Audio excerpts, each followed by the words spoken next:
আসসালামু আলাইকুম। জীবনের একটা বাস্তবতা বলি। সদ্য ইন্টারমিডিয়েট পাশ করে অনার্সে ভর্তি হয়েছি। যখন ভর্তি হয়েছি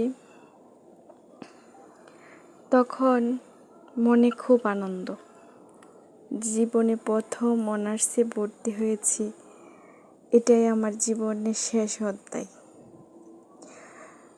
পরে কলেজে অনেক স্টুডেন্টরা ভর্তি হয়েছে, প্রায় 100 জনের মতো। আমিও ভর্তি হয়েছি, আমাকে কেউ দেখতে পারে নাই। তখন আমাকে চোখ দেখে এক ছেলে আসছে, আমাদের ডিপার্টমেন্টেরই, আইসা বলতেছে, আপু আপনাকে না অনেক ভাল লাগে। পরে আমার উঠছে অনেক রাগ।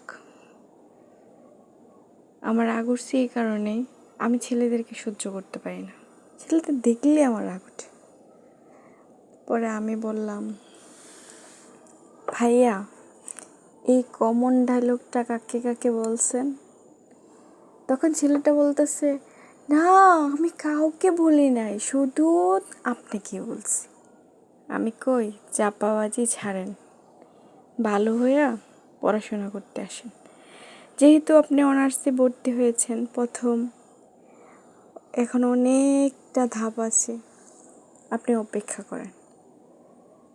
কিছুদিন পরে সে আবার আমার বান্ধবীকে প্রপোজ করছে। আমার বান্ধবী এসে বলতেছে যে, শুনো হাসনা হেনা, ওই ছেলেটা না আমাকে বিশাল পছন্দ করে। আমি কই, তুই জানিস ওই ছেলেটা প্রথমবেলা আমাকে প্রপোজ করেছে, তারপর তোকে। এখন তোকে কি করা উচিত? ওটাকে গিয়ে এক চুট পিটাইয়ে হাড্ডি গুটি ভেঙে চুরমার করে তারপর আই। আমার বান্ধবী তো খেপে গেছে, বিশাল খেপা।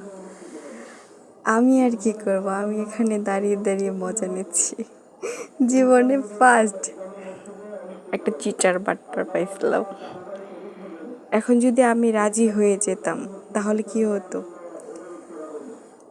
তাহলে আমি একটা বেইমানের পাল্লায় পড়লাম। তাই মেয়েদেরকে বলছি, আপুরা প্লিজ চেষ্টা করবেন এই ধরনের সিচুয়েশনে পড়লে ওই ছেলেরে এমনভাবে মারবেন, যদি তাও না পারেন ওই ছেলের সাথে কথা দূরের কথা ইগনোর করে যদি দেখবেন এই রাস্তা দিয়ে ওই ছেলে যায়, তাহলে আপনি অন্য রাস্তা দিয়ে যাবেন।